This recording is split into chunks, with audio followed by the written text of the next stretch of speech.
Sweet and lovable. That's how Ontario's youngest COVID-19 victim is being remembered. 19-year-old Yassin Dabeh was a cleaner at a long-term care home in London, Ontario. His family left Syria 5 years ago for a better life. Tonight, his father speaks out about the grief of losing a son as he and his entire family are also battling the virus. Through a translator, the father of 19-year-old Yassin Dabeh described his son as a sweet, lovable, outgoing, and compassionate boy who loved his family and had a bright future. His dream for Yassin's new life here in Canada was to have a good education and a good career.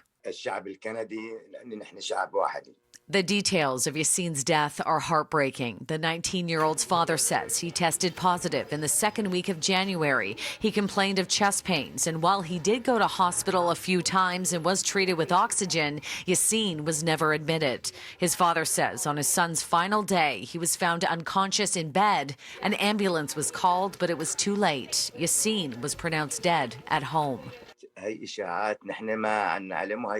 Yassin's father also addressed what he called absurd rumors about how his son died. Ahmed is adamant that talk on social media of drugs and suicide is false and that doctors say his son's cause of death was COVID. They were not there at the time of death, said Ahmed. They were not there to watch him struggle breathing. He went on to say, "Let us mourn in peace." Yassin's father, mother, and 8 siblings all tested positive for COVID-19, and because of this, they were unable to attend his funeral. At this point, the family is not laying blame on the hospital or the long-term care home where Yassin worked. I'm being told the 19-year-old loved his job and never complained about health and safety issues.